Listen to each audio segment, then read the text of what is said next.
Bismillahirrahmanirrahim. Assalamualaikum warahmatullahi wabarakatuh.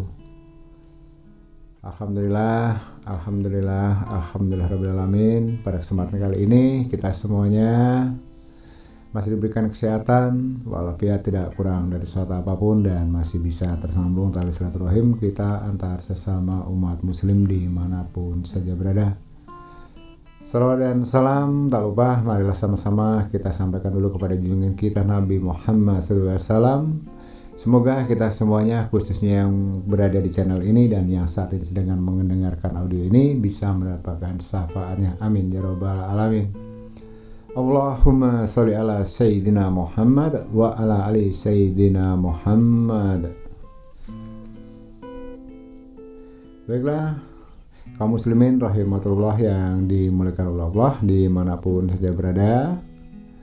Pada kesempatan kali ini, sesuai dengan apa yang sudah pernah saya sampaikan di video-video sebelumnya, pada saatnya nanti saya akan berbagi satu buah amalan yang insya Allah amalan ini nantinya bisa digunakan untuk dalam kondisi yang memang benar-benar urgent, memang benar-benar hajatnya itu kategori yang sangat besar. Ya, bisa dikatakan hutang yang mungkin nilainya ratusan juta sampai miliaran, yang usahanya hancur, bangkrut dan berantakan. Bisa juga yang mungkin selama ini entah itu seorang laki-laki atau perempuan yang sulit jodohnya, hingga detik ini mungkin belum bisa menikah, selalu putus dan seterusnya. Bisa juga mungkin intinya sakit bertahun-tahun tidak bisa menemukan solusinya, sudah berusaha berikhtiar kesana kemari tapi tidak juga mendapatkan solusinya.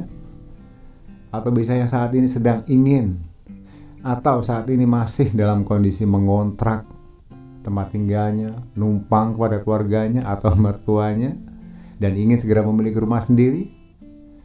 Atau mungkin selama ini jika bepergian hanya mengandalkan, ya katakanlah di zaman sekarang, taksi ataupun ya taksi online dan sebagainya seperti itu, dengan jasa angkutan umum, ingin memiliki mobil sendiri, hutang lunas, rumah yang mewah dan sebagainya. Nah, ini yang menarik yang perlu kita bahas pada kesempatan kali ini. Jadi begini saudara-saudaraku, ada satu hal terlebih dahulu yang perlu saya sampaikan dan mohon disimak dengan baik-baik ya. Pada dasarnya kita manusia hidup itu hanya bisa berusaha, selebihnya berdoa, dan selebihnya Allah yang menentukan terkabulnya doa kita atau tidak. Dan acap kali sering terjadi sifat manusia itu tidak jauh dari rasa mengeluh, kurang bersyukur tapi banyak mengeluh, banyaklah berprotes daripada mengikuti proses. Itu sudah menjadi sifat yang lazim atau umum.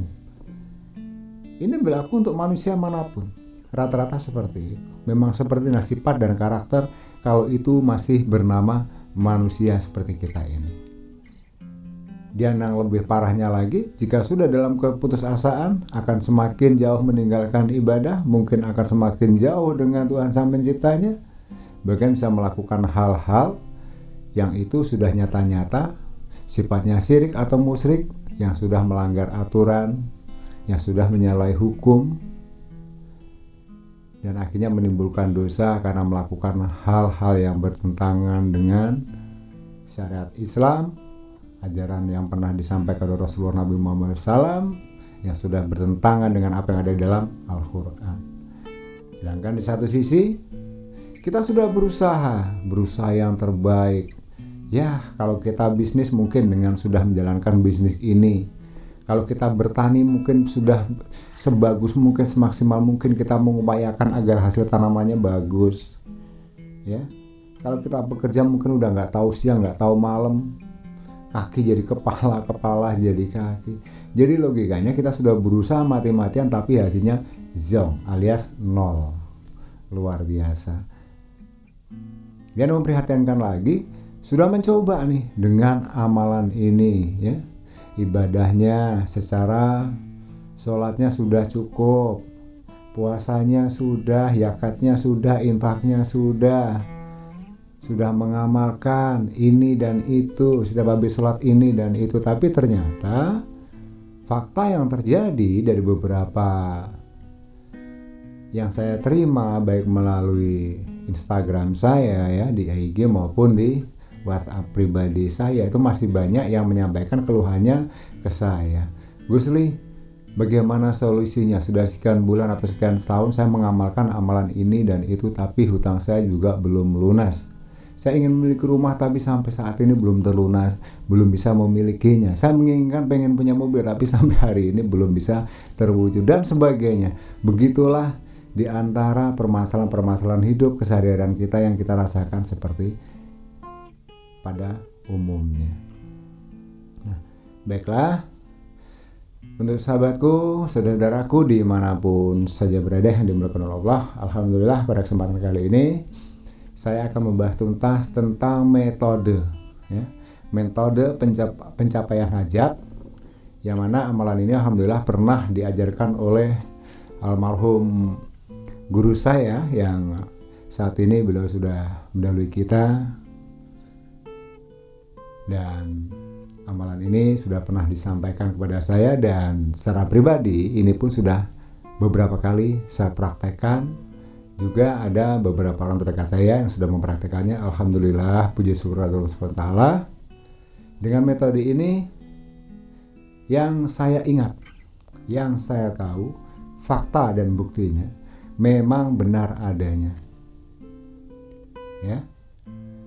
Jangankan rumah, jangankan mobil, jangankan uang, istana pun pasti diberikan oleh Allah sesuai dengan apa yang kita minta, seperti apa yang sudah dijanjikan oleh Allah kepada kita, khususnya umat manusia. Jika engkau menginginkan sesuatu maka mintalah kepadaku, niscaya aku kabulkan. Nah, hanya di sini berbeda metode-metodenya. Ada yang menggunakan ini, menggunakan itu, ada yang kabul dan tidak. Itu tingkat cepat atau lambatnya kepada diri individu masing-masing. Namun di sini ada yang berbeda, saudara-saudaraku.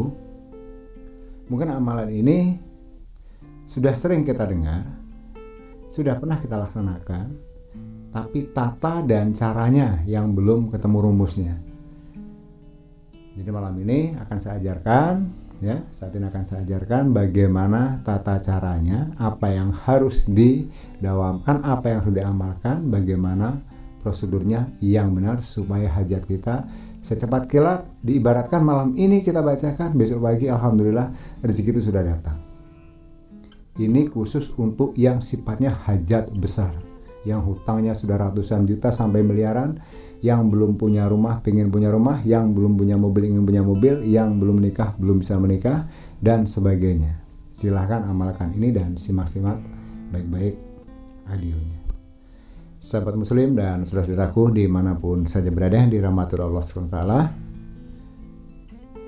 Jadi mulai saat ini, jika di antara saudaraku semuanya menginginkan ya, memiliki hajat supaya terkabul, nggak pakai lama, nggak pakai ribet, coba pakai dengan amalan surah Yasin ya. Surah Yasin, betul. Tapi selama ini saya sudah sering mengamalkannya. Nah, di sini ada metodenya yang berbeda. Jadi tolong dipahami, disimak baik-baik. Surah Yasin ini kalian baca setelah melaksanakan sholat Isya. Ya. Dibaca berapa kali? 41 kali berulang. Nah, itu. Jadi 41 kali itu tidak terputus. Dan dibaca dalam kondisi duduk, tidak boleh berdiri, tidak boleh kemana-mana selama membaca surah Yasin ini hingga selesai. Artinya begitu kita sudah melaksanakan sholat Isya, kemudian langsung duduk dan berdoalah terdahulu. Bismillahirrahmanirrahim. Ya Allah, jika rezekiku masih di atas langit, turunkanlah kepadaku ya Allah. Jika rezekiku masih di dalam bumi, timbulkanlah dan tampakkanlah dan sampaikanlah kepadaku ya Allah. Jika rezekiku masih berada di dasar lautan, angkatlah dan sampaikanlah kepadaku ya Allah. Jika rezekiku masih jauh, dekatkanlah ya Allah. Jika memang sudah dapat, hadirkanlah untukku ya Allah. Ya Allah, ya Rabbi, hamba memohon hanya kepadamu ya Allah. Kabulkanlah apa yang menjadi keinginanku. Amin. Itu tata cara bahasa bisa diubah sesuai dengan versi masing-masing dengan bahasa masing-masing. Untuk saudara berbahasa yang bersuku Sunda ya pakai bahasa Sunda nggak apa-apa. Yang orang Jawa pakai bahasa Jawa, orang Bangka pakai bahasa Bangka, orang Jakarta pakai Jakarta, Ambon pakai Ambon, Papua pakai Papua. No problem, itu up to you. Semuanya terserah di diri kita masing-masing. Karena pada dasarnya Allah tuh maha tahu dengan segala bahasa seluruh di dunia ini. Jangankan hanya bahasa manusia, bahasa binatang pun Allah tahu. Ya. Artinya memohonlah kepada Allah secara khusyuk, ditata dulu hatinya, tata dulu pikirannya, dijaga lisannya, supaya apa? Supaya kita bisa terhindar daripada namanya dosa. Ya minimal mengurangi. Kalau untuk menghapuskan total itu sangat susah. Jika kita selama ini sudah banyak melakukan hal-hal yang maksiat yang sifatnya berdosa, ya dikurangi. Seiring waktu dikurangi 1, 2, 3, 4 dan seterusnya. Mulai mensucikan diri atau membersihkan diri, banyak meninggalkan maksiat dan mulai menjalankan apa yang sudah diamanahkan oleh Rasulullah Nabi Muhammad SAW dan apa yang sudah diperintahkan oleh Allah melalui kitab suci yang sudah kita jadikan pedoman, yaitu Al-Quran. Ya. Jadi kembali perlu saya ulangi, metodenya setelah melakukan atau melaksanakan sholat isya itu langsung duduk, langsung berdoa dan jangan berdiri lagi. Untuk antisipasi ini perlu saya ingatkan, kalau metode saya dulu pernah saya lakukan ini berkali-kali dan alhamdulillah hasilnya luar biasa. Jadi sebelum saya memulai sholat isya itu sudah saya siapkan dulu air mineral, ya terserah mereknya apa, karena ini bukan iklan, air mineralnya itu terserah mereknya apa. Saya siapkan 2 atau 3 botol di sebelah-sebelah dekat-dekat saya, supaya nanti di saat saya membaca haus tidak perlu berdiri. Jadi sudah saya siapkan di dekat-dekat saya seperti itu. Kemudian baca surah Yasin sebanyak 41 kali, ya. Ingat itu, 41 kali. Itu saja. Waktunya Gus bervariasi dari tingkat kecepatan kita masing-masing, tapi mohon diingat, jangan karena pengen cepat terus akhirnya ngebut Yasin wal Qur'anul lagi. Nah, ini tidak boleh. Jadi itu akan mengurangi nilai kekhusyukan, niat keikhlasan kita akan berkurang. Jadi lebih baik walaupun pelan, jelas, cepat pun juga jelas, niatnya dari hati, ya. Bukan hanya mengandalkan mulut bla bla bla membaca surah Yasin tapi hatinya tidak sampai, roh kita tidak terhubung dengan kepada Sang Pencipta. Itu nggak boleh. Durasinya berapa? Biasanya bisa di antara 1,5 jam, ada yang 3 jam, ada yang 5 jam. Dari hasil survei yang sudah pernah saya lakukan terhadap orang yang sudah mencoba ini, yang sudah saya arahkan untuk mendawamkan atau mengamalkan surah Yasin ini, ada yang 1,5 jam sudah selesai Gus, alhamdulillah. Ada yang 3 jam, alhamdulillah. Ada bahkan yang sampai 4 jam. Yaitu tingkat membacanya itu kan berbeda-beda, manusia tidak semuanya sama. Kalau seperti saya, alhamdulillah saya bisa menyelesaikan 41 kali membaca surah Yasin itu tidak lebih dari 1 jam, alhamdulillah. Kenapa? Terbiasa dengan membaca akan semakin mempermudah kita dalam membacanya kembali. Berbeda dengan orang belum membaca, mungkin ada yang kepleset, keliru, diulang lagi, akhirnya ragu-ragu, akhirnya ngulang lagi, dieja, dan itu yang membuat lambat. Ya. Setelah itu silahkan tidur. Insya Allah. Jika itu kamu yakini, jika itu kalian benar-benar yakin kepada Allah bahwa Allah itu pasti mengabulkan doamu, Allah itu maha memberi segalanya, Allah itu maha pengasih, maha penyayang, maha memberi, maha kaya. Alhamdulillah pada saat itu saya hanya melakukan di saat malam Jumat. Kemudian saya tertidur. Entah kenapa besok pagi begitu saya terbangun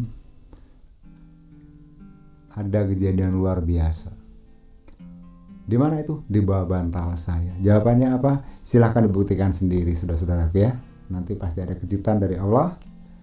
Jika itu dirasa memang sesuai dengan keinginanmu, ada rezeki mendadak yang datangnya tidak terduga, tahu-tahu sudah hadir di bawah bantalmu, alhamdulillahirabbil alamin. Berarti itu memang hakmu yang diturunkan oleh Allah kepadamu. Ya. Itu kalau kita bicara setelah sholat Isya. Waduh Gus, kalau 41 kali kayaknya nggak kuat deh. Karena saya sudah sepuh atau sudah tua, punya penyakit rematik, encok dan sebagainya, sering kesemutan dan sebagainya.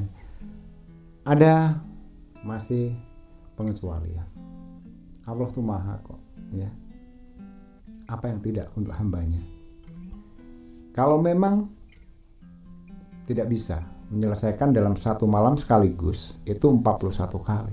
Bisa diangsur. Misalnya ini kan malam Senin. Malam Senin kita baca setelah sholat Isya itu berdoa, kemudian dibaca 10 kali, ya. Besok malamnya 10 kali. Besok malamnya 10 kali. Besoknya lagi 10 kali.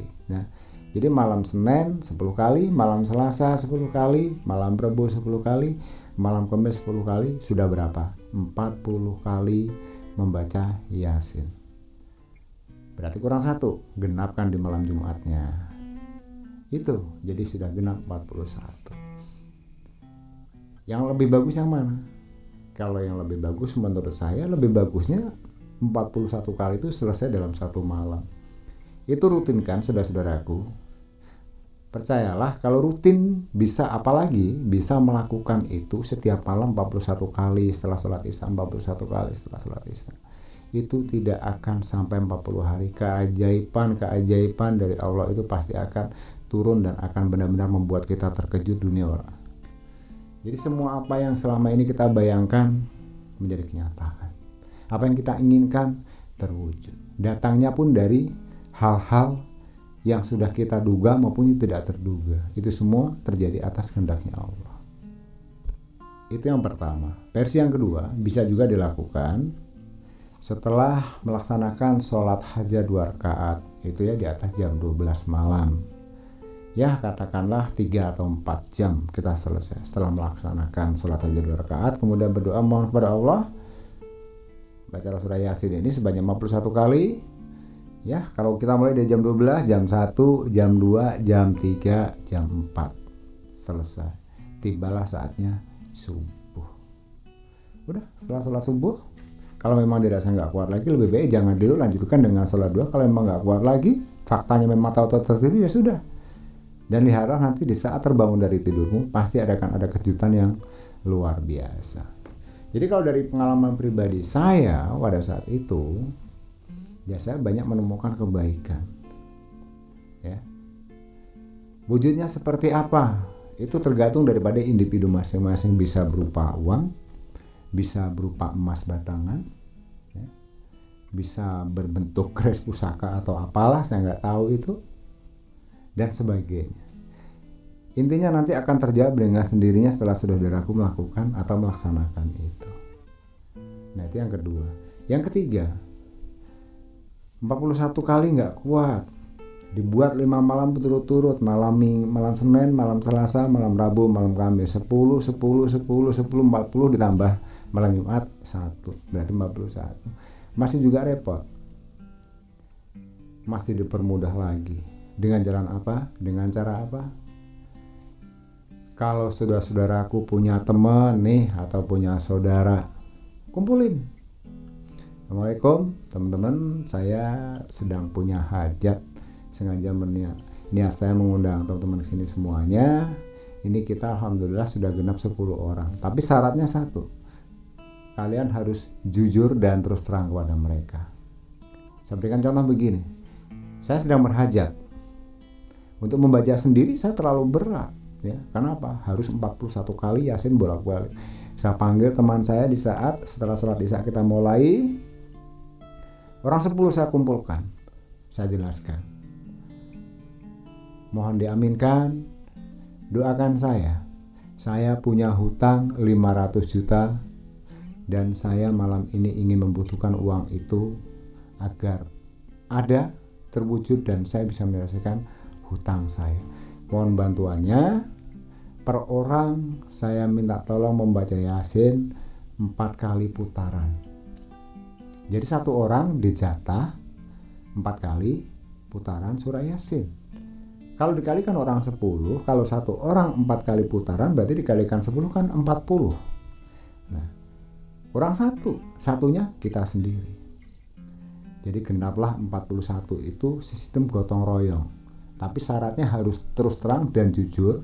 Sampaikan hajatmu kepada semua teman-teman atau saudara-saudaramu itu.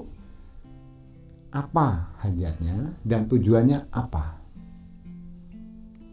Dan harus benar-benar disepakati. Tolong mas atau bang atau pak atau ibu atau dek, sampai 4 kali putaran surah Yasin ya. Sampai 4 kali, sampai 4 kali, sampai 4 kali. Kalau kita orang 10 berarti 40 kali surah Yasin kalau dihitung semuanya. Semuanya diniatkan untuk hajat saya. Dan saya tinggal membaca 1, berarti 41. Itu bisa. Ya. Tapi ya itu, kita harus punya pengertian atau toleransi kepada saudara-saudara teman-teman kita tadi. Ya, setelah nanti mereka sudah rame-rame ikut membantu kita membaca surah Yasin tadi ya, berikanlah hidangan, mungkin makan atau jamuan-jamuan kue ala kadarnya. Alhamdulillah kalau kita punya rezeki nggak ada salahnya, namanya kita bersedekah. Amplopilah per orang, ya entah 1.000 rupiah, entah 100.000 per orang, entah 1.000 rupiah per orang, entah 1 juta per orang. Semampu kita, seikhlas kita. Yang suka teh buatkan teh, yang suka kopi buatkan kopi. Ada cemilannya, kue-kue dan sebagainya, diajak makan bersama. Walaupun hanya ya katakanlah sayur-sayur biasa saja ya, dengan kebersamaan itu pasti akan lebih indah ya. Yang penting tingkat keikhlasannya. Setelah mereka pulang, disangoni kata orang Jawa. Nah, terima kasih ini untuk sampean. Semoga menjadi berkah kita semuanya. Amin. Kasih orang satu amplop. Itu kalau kita bisa melakukan itu. Ya, berarti ada 3 versi. Bisa 41 itu dibaca sendiri selesai dalam 1 malam. Bisa diangsur 10 kali selama 4 malam berturut-turut dan digenapi dengan malam terakhir 1 kali, berarti 41. Yang ketiga, bisa kita lakukan dengan reungan, gotong royong, meminta pertolongan kepada sahabat, teman atau saudara atau tetangga. Yang penting syaratnya harus jujur dan disampaikan di awal tujuannya mau apa.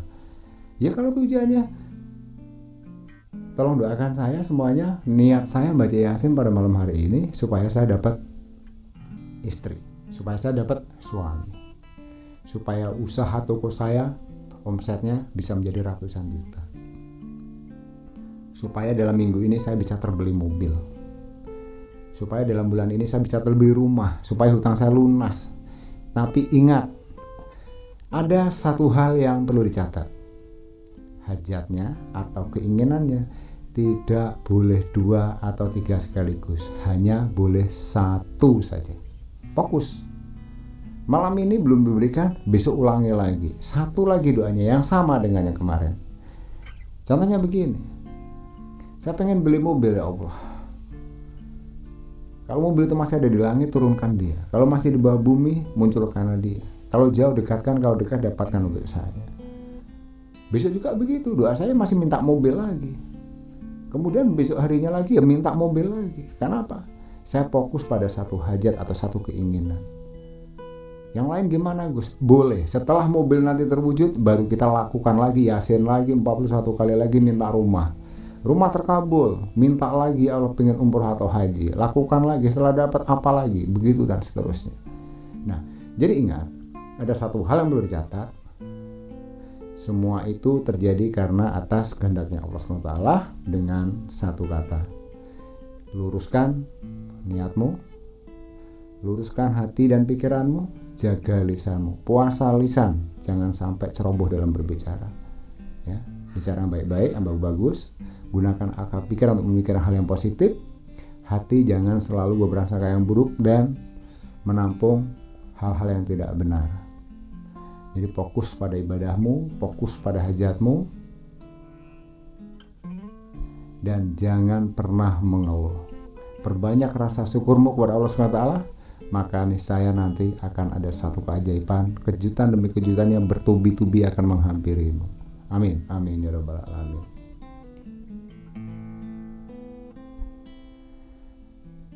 Baiklah, saudara-saudaraku dimanapun saja berada yang dirahmati Allah SWT, Mungkin itulah sedikit materi kita pada kesempatan kali ini, semoga bermanfaat. Besar harapan saya setelah mendengarkan audio ini, saudara-saudaraku dimanapun saja berada, jangan pernah lelah, jangan pernah bosan untuk berbagi kebaikan kepada siapapun, karena itu bisa menjadi suatu amal ibadah untuk diri kita sendiri yang bisa bermanfaat untuk orang lain. Besar harapan saya setelah kalian mendengarkan audio ini, bagikan, share baik ke sosial media manapun, ke Facebook, ke Instagram, ke WhatsApp, dan sebagainya. Silahkan bagikan sebanyak-banyaknya. Saya doakan secara pribadi untuk yang sudah like, subscribe, dan membagikan video dan audio saya ini ke saudara-saudaranya maupun ke sahabat-sahabatnya. Semoga diberikan kesehatan lahir dan batin. Jika memiliki hutang, segera hutang lunas hutangnya. Jika memiliki suatu hajat, segera dijabah, dikabulkan oleh Allah Subhanahu wa taala, dan segera bisa pergi menunaikan ibadah haji atau umrah ke tanah suci Mekah. Amin amin ya Allah, amin ya robbal alamin. Alhamdulillah, dari pengalaman sudah dari ada beberapa orang itu yang sudah saya bimbing dengan melalui metode ini, alhamdulillah dari awal yang mereka berkeinginan memiliki mobil, alhamdulillah tidak sampai 40 hari terwujud. Yang ingin memiliki rumah, alhamdulillah beliau sudah tidak ngontrak lagi, bahkan rumahnya pun sekarang sudah rumah yang sangat mewah dan megah. Yang tadinya tidak bisa menikah, akhirnya sekarang sudah memiliki anak. Yang usianya bangkrut sekarang sudah menjadi seorang miliarder. Amin ya rabbal alamin. Namun itu semua tidak akan mungkin terjadi jika tidak didasari dengan niat yang tulus, yakin pada Allah SWT, dan itu semuanya tidak akan terjadi jika bukan atas kehendaknya atau izin dari Allah SWT. Jadi saya rasa itu saja dulu. Semoga ini bermanfaat. Kurang lebih saya mohon maaf jika ada salah kata atau dalam penyampaian, mohon dimaafkan dari lahir dan batin. Insya Allah kita akan berjumpa lagi di video berikutnya yang insya Allah bisa bermanfaat untuk saudara-saudaraku dimanapun saja berada. Akhir kata, wabillahi taufiq wal hidayah. Wassalamualaikum warahmatullahi wabarakatuh.